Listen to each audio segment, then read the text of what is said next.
नमस्कार दोस्तों, आप देख रहे हैं क्लाउन टाइम्स ब्रेकिंग न्यूज की खास खबर। अब खबरें विस्तार से।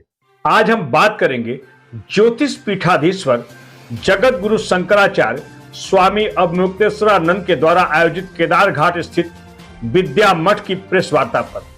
शंकराचार्य की गद्दी पर विराजमान होने के पश्चात वाराणसी के केदार घाट स्थित विद्या मठ में मीडिया से रूबरू हुए और केंद्र की मोदी और सूबे की योगी सरकार पर जमकर साधा निशाना। बताते चलेंगे शंकराचार्य स्वामी अवमुक्तेश्वरानंद ने आज की प्रेस वार्ता की भूमिका में तो जगत गुरु गुरुकुलम की परिकल्पना के अंतर्गत गुरुकुल पद्धति से निःशुल्क शिक्षा देने का ऐलान किया, लेकिन जब उनसे मीडिया ने हिंदू राष्ट्र, राम राज्य, राम मंदिर निर्माण, गंगा निर्मलीकरण, काशी विश्वनाथ धाम, ज्ञानवापी मस्जिद में मिले शिवलिंग, रामायण को फाड़ने जैसी घटनाओं पर सवाल किया तो उन्होंने हर सवाल का ऐसा करारा जवाब दिया जैसे लग रहा था कि वे 2024 के लोकसभा चुनाव में किसी भी कीमत पर केंद्र की मोदी सरकार को माफ करने वाले नहीं हैं। सबसे पहले देखिए सभी ज्वलंत मुद्दों पर मीडिया से बातचीत करते हुए शंकराचार्य जी क्या बोल रहे हैं। उसके बाद आप स्वयं विश्लेषण करिए कि एक धर्माधीश होने के नाते स्वामी जी की बातों में कितना है दम।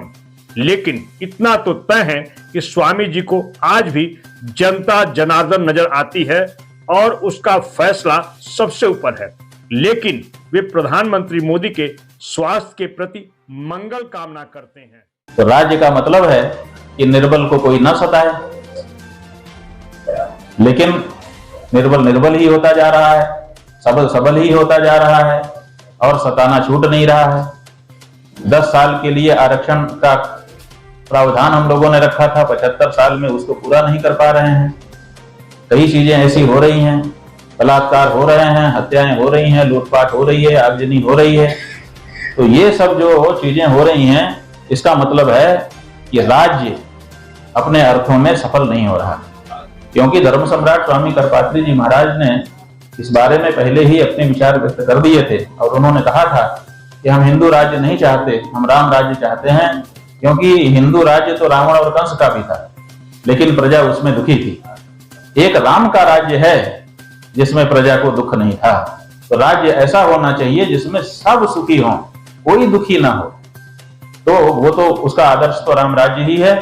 मोदी जी को गंगा जी ने बुलाया है, ऐसा उन्होंने कहा है, तो निश्चित रूप से गंगा जी के लिए कुछ होगा। गंगा जी के लिए मंत्री बनाया था उमा भारती को उन्होंने। उमा भारती ने संकल्प किया था कि मैं जल समाधि ले लूंगी, और उसके बाद फिर उनसे काम नहीं हो पाया, तो फिर उनसे मंत्रालय छीन लिया गया। और रामचरितमानस के बारे में जो बात कही जा रही है और जिस तरह से कही जा रही है, वो भारत के लोगों में विभाजन स्पष्ट निरूपित कर रही है। महाराज जी, आप इतना संघर्ष किए, लेकिन भव्य और दिव्य मंदिर बनकर तैयार हो गया, राम मंदिर बन रहा है। भव्य और दिव्य मंदिर बन के तैयार नहीं हो गया, 100 से ज्यादा मंदिर तोड़ करके फेंक दिए गए, मूर्तियां तोड़ के फेंक दी गई, वो हमारे आंखों में चौंध रही हैं। हम कैसे आपका बड़ा भव्य मंदिर देखें, या बताओ ना। मैं पूज्यपाद अनंत श्री विभूषित ज्योतिष पीठाधीश्वर जगत गुरु शंकराचार्य स्वामी श्री अवमुक्तेश्वरानंद सरस्वती जी महाराज के आज यहाँ पर आए समस्त पत्रकार बंधुओं का हार्दिक स्वागत करता हूँ। जैसा कि आप सभी को पत्रकार बंधुओं को सूचना दिया गया था कि आज यहाँ पर कुछ महाराज जी का पत्रकार वार्ता है। पत्रकार बंधुओं, आप सबका सदा की तरह श्री विद्या मठ के इस पवित्र प्रांगण में स्वागत है। हम अपनी बात कहें उससे पहले 2 विशिष्ट सज्जन हमारे बीच में हैं, जिनकी 2-2 मिनट की बात है, आपके सामने प्रस्तुत करना चाहते हैं। सबसे पहले तो ये जो वाराणसी का क्षेत्र है, ये भोजपुरी भाषा के बेल्ट में आता है। भारत की भाषाओं की अनुसूची में सम्मिलित होने के लिए प्रयास कर रहे हैं, तब इसकी एक अपनी लिपि हो, ऐसी भावना भी लोगों के मन में जागी। लेकिन हमारे बीच के ही एक हमारे मठ के अत्यंत अभिन्न सहयोगी पंडित श्री रमेश उपाध्याय जी हमारे बीच में हैं। इन्होंने भगवान का नाम स्मरण करके भोजपुरी लिपि खोज दी है।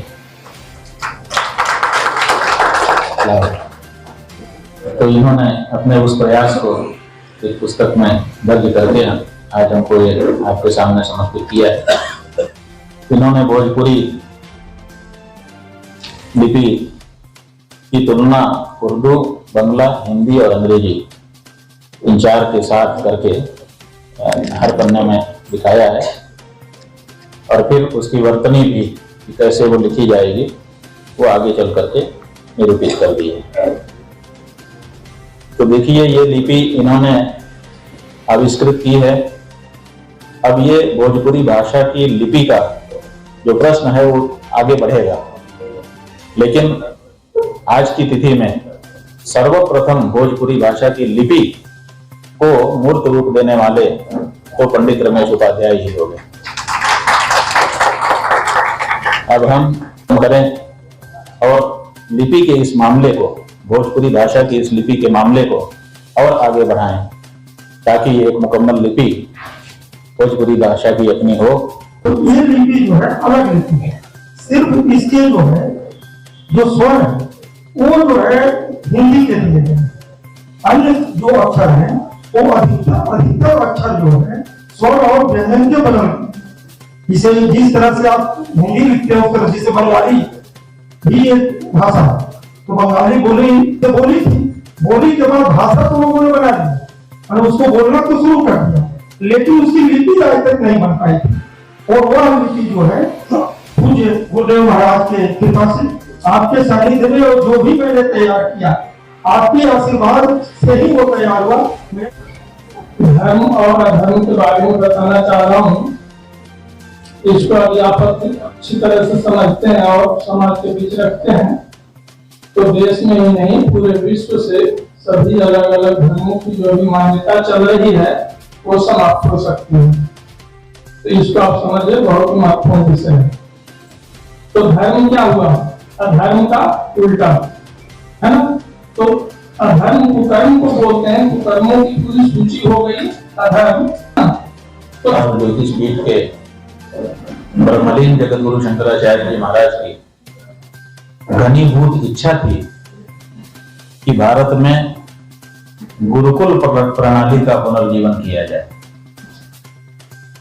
क्योंकि उनकी दृष्टि में भारत धीरे धीरे अपनी पहचान खोता चला जा रहा है। भारत में भारतीयता ही खोजने से अब मिल रही है, आगे खोजने से भी मिलेगी कि नहीं पता नहीं। तो ऐसी परिस्थिति में भारत भारत बना रहे, इसके लिए उन्होंने ये आवश्यक समझा कि हमारी जो गुरुकुल प्रणाली थी उसको पुनर्जीवित किया जाए, क्योंकि जब तक ये गुरुकुल प्रणाली हमारे देश में थी तब तक भारत विश्व गुरु के पद पर अधिष्ठित था, पूरा विश्व उसको विश्व गुरु कहता था। और जब से ये प्रणाली खत्म हुई उसके बाद से अब धीरे धीरे भारत में भारतीयता समाप्त हो रही। तो उनकी इस इच्छा को पूरा करने के लिए हम लोगों ने ये सोचा है कि गुरुकुल प्रणाली के पुनर्जीवन के लिए कोई ऐसी स्थापना की जाए। वैसे तो गुरुकुल हमारे देश में अभी भी इतने परिस्थिति विपरीत होने के बाद भी चल रहे हैं, लेकिन वो इतनी संख्या में नहीं है कि वो अपना समाज के ऊपर प्रभाव डाल सके। वहां पर जो बच्चे पढ़ रहे हैं वो समाज में आकर के प्रभावी रूप से अपनी बात को नहीं कह पा रहे। एक तो गुरुकुलों की संख्या बहुत कम है, वहां पर पढ़ाई लिखाई का वैसा वातावरण भी नहीं रह गया है। जो पढ़ाई वहां पढ़ रहे हैं उसके प्रति गौरव की भावना भी उनके मन में नहीं रह गई है। इन सब परिस्थितियों के तारतम्य में जगत गुरु शंकराचार्य जी महाराज का यह मानना था कि बड़े पैमाने पर गुरुकुल को फिर से पुनर्जीवित करना होगा, कि एक 10,000 बच्चों का गुरुकुल जिसमें एक ही परिसर में 10,000 बच्चे रह करके पढ़ लिख सकें, और वो बच्चे जब तैयार होंगे तो वही पूरे भारत में जाकर के पुनः अपनी प्रणाली की पुनः स्थापना कर देंगे। ये भी कारण था 10,000 की संख्या को चुनने में कि हमारे शास्त्रों में यह कहा गया है कि कुलपति वही होता है जो 10,000 बच्चों को अपने गुरुकुल में रख करके खिलाता पिलाता और पढ़ाता है। आज भारत में कोई सच्चे अर्थ का कुलपति नहीं है, लेकिन कुलपति शब्द का जो अर्थ है, शास्त्र कहता है मुनि नाम 10 सहस्रम योर्न पाणादि पोषणात् अध्यापयति विप्रऋषिः सवै कुलपति स्मृतः। 10,000 बच्चों को जो खिला पिला के पढ़ाए, अपने यहाँ रखे और कोई शुल्क न ले उनसे, उसको कुलपति कहा जाता है। तो शंकराचार्य जी महाराज का यह मानना था कि एक कुलपति तो कम से कम भारत में सच्चा रहना चाहिए, तो वो एक गुरुकुल कम से कम खड़ा करो 10,000 बच्चों का। तो हम लोगों ने उनकी इस इच्छा को पूरा करने के लिए ये जो पिंगल नाम का संवत्सर आरंभ होने वाला है, हमारा नया वर्ष, उसी दिन से इस दिशा में प्रयास करना शुरू करने वाले हैं। परसों से वो शुरू हो जाएगा। तो उसका नाम हम लोगों ने जगत गुरुकुलम सोचा है। जगत गुरुकुलम का 2 अर्थ है, जगत का गुरुकुल या जगत गुरु का कुल। तो दोनों ही अर्थों में ये शब्द घट जाता है। इसी नाम से एक छोटी इकाई हम लोगों ने पिछली माघ शुक्ल सप्तमी को शुरू कर दिया था मध्य प्रदेश में 108 बच्चों की। भगवान की दया से वो बहुत अच्छे से चल रही है। उसके बाद जबलपुर मध्य प्रदेश में ही जगह है, वहां पर 8 एकड़ भूमि में 1008 बच्चों का गुरुकुल शिलान्यास हो गया है, निर्माणाधीन है, जल्दी ही वो तैयार हो जाएगा। अब हम लोग चाहते हैं कि 10,000 बच्चों का जो गुरुकुल है, वैसे तो देश में कई जगह से हम लोगों को आमंत्रित किया गया कि हमारे यहाँ बनाइए, हमारे यहाँ बनाइए, लेकिन काशी सर्व विद्या की राजधानी है। हमने खुद भी यहीं से अध्ययन किया है और हमारे मन में यह भावना थी कि ये काशी में ही ये परिसर स्थापित हो, क्योंकि हम कभी काशी हिंदू विश्वविद्यालय गए थे तो हमने वहां पर देखा था कि मालवीय जी की एक इच्छा लिखी हुई थी, और वो इच्छा ये थी कि 10,000 बच्चे जब एक साथ सूर्यार्घ देंगे तो कैसा दृश्य होगा, इसकी कल्पना करिए। जब वो विद्यालय के लिए चंदा मांगने जाते थे तो लोगों को ये सपना दिखाते थे। वो सपना तो साकार नहीं हो सका, क्योंकि आधुनिक विद्या की पढ़ाई विश्वविद्यालय में होने लगी और जो उनकी इच्छा थी वो दब गई। इसीलिए जो बीएचयू का स्थापना दिवस है वो बसंत पंचमी को मनाया जाता है, और जो मालवीय जी की जयंती है वो 25 दिसंबर को मनाई जाती है। ऐसी परिस्थिति वहां हो गई। माने कुछ मामलों में हम इस कैलेंडर को फॉलो करते हैं, कुछ मामलों में ग्रेगरी के कैलेंडर को फॉलो करते हैं। कि मालवीय जी जैसा सोचते थे वैसा दृश्य उपस्थित हो नहीं सका, लेकिन उनके मना के चिंतन को कोई न कोई मूर्त रूप देगा। तो जगत गुरु शंकराचार्य जी महाराज ने ये संकल्प हम लोगों को रखा था। हम लोग चाहते हैं कि काशी में 10,000 बच्चों के गुरुकुल का एक परिसर स्थापित किया जाए, और इस आने वाले वर्ष में वही लक्ष्य हम लोग लेकर के चलेंगे। राम राज्य की परिकल्पना पर क्या करना चाहेंगे? देखिए, राज्य की परिकल्पना क्या है, राम राज्य की छोड़ दीजिए। राज्य की क्या परिकल्पना है? राज्य स्थापित ही इसीलिए हुआ है कि मात्स्य न्याय से लोगों को बचाया जा सके। मात्स्य न्याय क्या है? समुद्र में बड़ी मछली छोटी मछली को निगल जाती है। ये देख करके लोगों ने सोचा कि ये जो मात्स्य न्याय समुद्र में चल रहा है ये समाज में ना चल जाए, जो बलवान है वो निर्बल को दबा ही न दे, इसके लिए राज्य की स्थापना की गई। तो राज्य का मतलब है कि निर्बल को कोई न सताए, लेकिन निर्बल ही होता जा रहा है, सबल ही होता जा रहा है, और सताना छूट नहीं रहा है। 10 साल के लिए आरक्षण का प्रावधान हम लोगों ने रखा था, 75 साल में उसको पूरा नहीं कर पा रहे हैं। कई चीजें ऐसी हो रही हैं, बलात्कार हो रहे हैं, हत्याएं हो रही हैं, लूटपाट हो रही है, आगजनी हो रही है। तो ये सब जो चीजें हो रही हैं, इसका मतलब है कि राज्य अपने अर्थों में सफल नहीं हो रहा। तो ऐसी परिस्थिति में हम लोग ये चाहते हैं कि राम राज्य हो। जहां तक हिंदू राज्य की बात है, इसी प्रसंग में वो भी आ जाती है। हिंदू राज्य की बात इसलिए हम लोग नहीं चाहते हैं, इसलिए हम लोग राम राज्य की कल्पना करते हैं, और जब अवसर हमको मिलता है जहां पर भी राम राज्य के बारे में आगे बढ़ते हैं। गंगा की अविरल और निर्मल धारा हमारी कामना थी। हमारे गुरुजी ने कहा था कि हम इसके लिए निरंतर प्रयास करेंगे, और जब हमने उनसे पूछा था कि महाराज जी आपका ये प्रयास कब तक चलेगा, तो उन्होंने कहा था गंगा की धारा में कहीं भी खड़े होकर के जब हम यूं हाथ से पानी उठाएं और पी लें और हमको हिचक ना हो, हमको माने हमारे साथ के भी जो लोग हों, इतना शुद्ध स्वच्छ जल जब प्रवाहित होने लगेगा तो हम समझेंगे कि हमारा अभियान पूरा हो गया। लेकिन आज तो स्थिति है कि नहाना मुश्किल हो रहा है, पीना तो दूर की बात है। ऐसी परिस्थिति में हम लोगों ने गंगा सेवा अभियान चलाया था, आप लोगों ने उसमें सहयोग किया था, इसलिए बहुत बात आगे बढ़ी थी। उसके बाद सरकार बदल गई और सरकार बदलने के बाद हम लोगों को ये कहा गया कि स्वामी जी अभी चुप रहिए, हम लोग अभी आए हैं सत्ता में, हम लोग जो आपकी कामना है पूरा करेंगे। तो हम लोगों ने कहा ठीक है भाई, पूरा करोगे, आपको मौका देते हैं। तो एक कार्यकाल इस सरकार का पूरा हो गया, मौका नहीं आया। ये कहा गया कि हम लोग पहली बार आए, दोबारा आ जाने दीजिए। अब दोबारा भी आ गए हैं, अब दोबारा आने के बाद भी 1-1.5 साल बीत चुका है। तो ऐसी परिस्थिति में अब हम लोग चाहते हैं कि एक बार फिर इनसे चर्चा करें, क्योंकि अभी तक हम लोग तो आशा करके शांत हैं, सच बात यही है। और हम लोगों को ये भरोसा था कि ये सरकार गंगा जी के नाम से आई है, मोदी जी को गंगा जी ने बुलाया है, ऐसा उन्होंने कहा है, तो निश्चित रूप से गंगा जी के लिए कुछ होगा।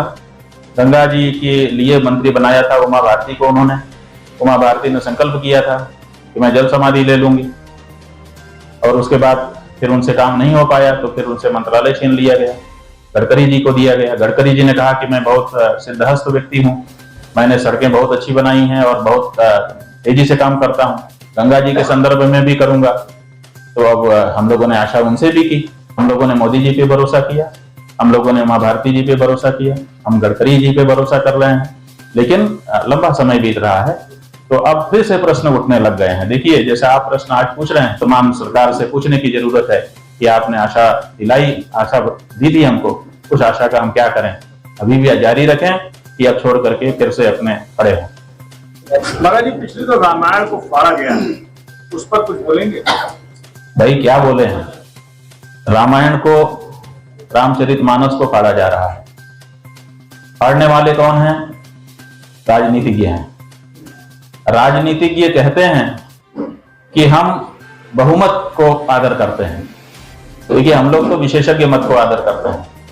हमारा ये कहना है कि 1000 लोग बोले वो प्रमाण नहीं है, एक विशेषज्ञ बोले वो प्रमाण है, हम लोग ये मानते हैं। लेकिन हमारे राजनीतिज्ञ कहते हैं कि हम तो बहुमत को मानते हैं। आज पूरे भारत में सबसे ज्यादा बिकने वाली, सबसे ज्यादा पढ़ी जाने वाली, सबसे ज्यादा सुनी जाने वाली, सबसे ज्यादा मीमांसा की जाने वाली अगर कोई पुस्तक है तो वो रामचरितमानस है। तो जिसको भारत का 99% से अधिक व्यक्ति आदर कर रहा है, जिस ग्रंथ का, उस ग्रंथ का तुम अनादर कर रहे हो और तुम कहते हो कि हम बहुमत को मानते हैं। तुम बहुमत का अनादर कर रहे हो, जो कि ठीक नहीं है।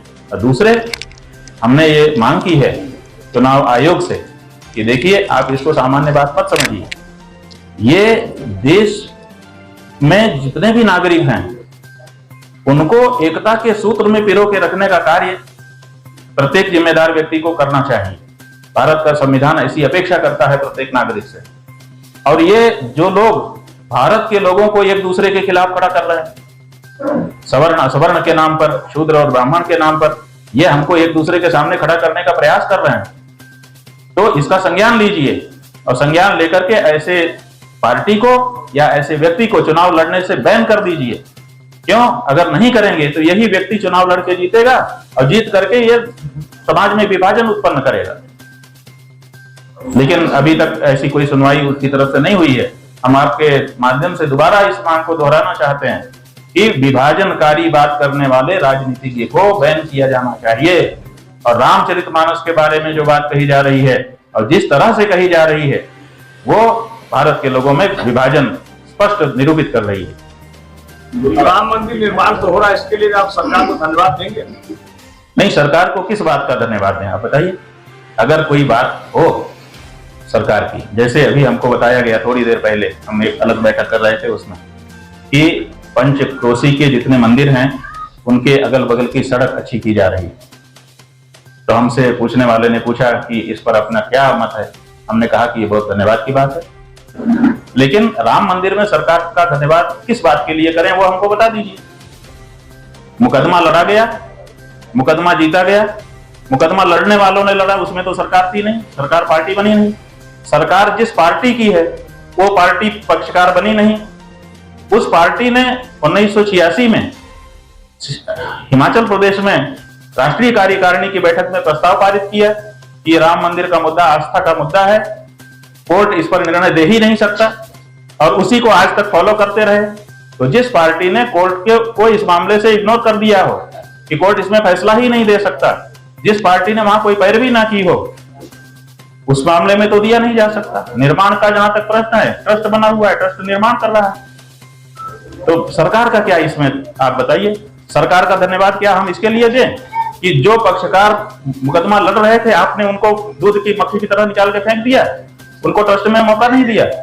रामालय ट्रस्ट के माध्यम से देश के सभी बड़े धर्माचार्य उसके लिए पहले से ट्रस्ट बना करके बैठे हुए थे कि हम मंदिर बनाएंगे, और उनको अधिकार था, आपने उनको एलिमिनेट कर दिया। इसके लिए धन्यवाद दें हम। सरकार का ऐसा कौन सा रोल है जिसके लिए हम धन्यवाद दें, आप बता दीजिए। इन विश्वनाथ मंदिर दर्शन करने का नियम शास्त्र में यह है कि पहले सुमुख विनायक, दुर्मुख विनायक, वहां पंच विनायक है, उन 5 विनायकों का दर्शन करके तब विश्वनाथ जी का दर्शन होता है। तो अब वहां तो विनायक है ही नहीं है, तो हम चाहे जाएंगे तो पहले विनायक का दर्शन होगा ही नहीं, तो हम विश्वनाथ का दर्शन कैसे करेंगे। हमारी अपनी मजबूरी है। अब आप समझिए, होली के समय वहां जाके लोग अबीर का टीका लगाते थे सरस्वती माता के विग्रह पर। अब आज वो विग्रह ही नहीं है। एक मूर्ति की क्या बात करो, सारी मूर्तियां तो गायब हैं, और किस परिस्थिति में दिखाया तक नहीं जाता है। और हम कह देते हैं तो कहते हैं साहब ये तो अमुक पार्टी के विरोधी हैं, ये तो अमुक सरकार के विरोधी हैं। हम कैसे विरोधी हो गए, हमको खुले मंच पे आओ, सिद्ध करके दिखाओ कि हम किसके विरोधी हैं। हम तो गलत बात के विरोधी हैं ना, गलत बात का विरोधी तो कोई भी होना चाहिए। आप इतना संघर्ष किए, लेकिन भव्य और दिव्य मंदिर बनकर तैयार हो गया, राम मंदिर बन रहा है। भव्य और दिव्य मंदिर बन के तैयार नहीं हो गया। 100 से ज्यादा मंदिर तोड़ करके फेंक दिए गए, मूर्तियां तोड़ के फेंक दी गई, वो हमारे आंखों में चौंध रही हैं। हम कैसे आपका बड़ा भव्य मंदिर देखें, या बताओ ना। जब हमको पहले से एक दृश्य हमारी मस्तिष्क में अंकित हो चुका है कि मेरी मूर्तियां एकदम टूटी फूटी पड़ी हुई हैं, वो दृश्य पहले हटे, तब हम जाकर के तुम्हारा मंदिर देखें। उस दृश्य को देखने के लिए हमारे पास अभी आंख कहां है, अभी तो हमारी वही दृश्य नहीं निकल पाया। अगर आपने उनकी पुनः स्थापना भी कर दी होती तो हम कुछ संतोष मन को दे देते। आज आप उस बारे में चर्चा ही नहीं करते हो। बात यह है, तो इसको लेकर आपका अगला कदम क्या होगा? भाई हमारा अगला कदम क्या हो सकता है? जब हमारा हिंदू समाज कह रहा है कि सब ठीक हो रहा है, तो हम क्या करेंगे आप बताओ। जिसके लिए हमने श्रृंगार किया वही अंधा है, तो हमारा श्रृंगार किस काम का है? हम हिंदू जनता के लिए खड़े होते हैं। जब हिंदू जनता कह रही है कि बड़ा अच्छा कर रहे हैं, तो बड़ा अच्छी बात है, अच्छा कर रहे हैं, तुम जानो। लेकिन हम इसको स्वीकार नहीं करते हैं, क्योंकि हम तो जो सच है वो कहेंगे। क्योंकि आज तुम कह रहे हो, तुम्हारे तो बुखार आता है ना। आज हिंदू जनता कह रही है अच्छा हुआ, कल को यही कहेगी कि खराब था। जब टिहरी बांध बन रहा था तो हम लोगों ने कहा कि गलत है, नहीं बनना चाहिए। अब जब उसकी विभीषिका झेल रहे हैं तो वही गांव के लोग आके कहते हैं कि, और जो नहीं जानते वो कहते हैं कि कहां थे शंकराचार्य बन गया टिहरी बांध, विरोध क्यों नहीं किया। तो इसलिए हमारा विरोध का स्वर हम करते हैं कि कल को कोई ये ना कहे कि आप कहां थे। तो हमने अपना दायित्व तो निभा लिया। प्रधानमंत्री जी आकर के यहाँ बोल करके भाषण में गए कि कुछ लोगों ने विरोध किया, माने हमारा विरोध दर्ज है। हमारा जो गुरुकुल है उसमें भी ये व्यवस्था रहेगी। जहां तक आपकी बात है कि इसमें ब्राह्मण के ही लड़के पढ़ेंगे, नहीं, ये सनातन धर्मियों का है। ब्राह्मण, क्षत्रिय, वैश्य, शूद्र चारों हमारे सनातन धर्म के अभिन्न अंग है। इसलिए इन चारों को यहाँ पर शिक्षा हम प्रदान करेंगे, और कन्याएं भी पढ़ेंगी। क्या कहा? कि आधुनिक शिक्षा होगी कि नहीं, तो हम आपको बताना चाहते हैं कि ये प्रश्न बहुत ही मतलब दुख देने वाला है कि जिस दिन हम पढ़ा रहे हैं बच्चे को, क्या उस दिन की पढ़ाई हम नहीं पढ़ाएंगे उसको हम 2000 साल पहले का पढ़ाएंगे? ऐसा नहीं होगा। जिस दिन हम पढ़ाएंगे वो अपडेट रहेगा। जी, हम तो जितनी भी भारत सरकार के पाठ्यक्रम बने हुए हैं, इसी पाठ्यक्रम से हमारे गुरुकुल की परीक्षा करवा लीजिए। हमारा बच्चा पास ना हो तो महाराज जी, ये जगत गुरुकुलम का जो परिकल्पना है, ये विश्वविद्यालय की परिकल्पना है कि गुरुकुल जैसा रहेगा? देखिए, ये जो प्राचीन पद्धति रही है हमारे गुरुकुल की, उसी पद्धति पर ये स्थापित किया जाएगा। विश्वविद्यालय तो एक अलग तरह की संस्था हो गई है। जैसा कि हमने आपको बताया, विश्वविद्यालय बन गए हैं, सरकार की उनकी मान्यता है, वहाँ पर कुलपति होते हैं, लेकिन कुलपति शब्द का सही अर्थ क्या है वो उसको स्वीकार नहीं करते हैं, माने उसके अनुसार के कुलपति नहीं है।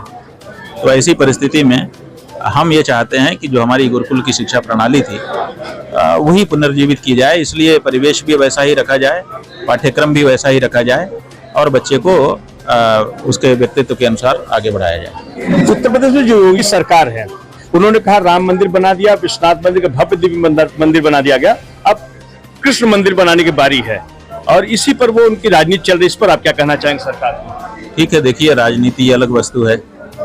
राजनीतिज्ञ जो होता है वो राजनीति के अनुसार सोचता है और स्वाभाविक है उसको राजनीति के अनुसार, जैसे जो व्यवसायी है वो व्यवसाय के अनुसार सोचेगा, पत्रकार के अनुसार सोचेगा, साधु के अनुसार सोचेगा। तो राजनीति के अनुसार सोचते हैं, लेकिन जो राम की जन्मभूमि है, जो बाबा विश्वनाथ जी का स्थान है, जो कृष्ण की जन्मभूमि है, वो तो हिंदुओं के पास होनी चाहिए ना। हमारा ये कहना है कि इनको राजनीति करने का अवसर कौन दे रहा है? वो लोग दे रहे हैं जो जिद करके बैठे हुए हैं कि नहीं हम हटेंगे नहीं यहाँ पर, जबकि वो जानते हैं कि ये मंदिर के स्थान पर बनाई गई चीजें हैं। तो जब आप जानते हो मेरे भाई ये मंदिर के स्थान पर है तो आप आगे आकर के क्यों नहीं हैंड ओवर कर देते हो कि लो भाई तुम्हारी चीज तुम्हारे पास रहे। जब तुम जिद करोगे तो राजनीति करने वाले को अवसर मिलेगा और राजनीति के तो उसका फायदा लेगा और ले रहे हैं, ठीक ले रहे हैं, गलत क्या कर रहे हैं। महाराज जी ज्ञानवापी परिसर में जब शिवलिंग मिला था तो आप इस बात पर अड़े थे कि आप वहां पूजन करने जाएंगे, लेकिन आप सफल नहीं हुए। अब आप शंकराचार्य हो गए हैं, अब आप क्या करने जा रहे हैं उसमें? देखिए सवाल ये है कि हम जब पूजा करने के लिए जा रहे थे तो हमारा वो पूजा करने का अधिकार था, हम कोई गलत काम नहीं कर रहे थे, लेकिन हमको यहाँ के प्रशासन ने रोक दिया।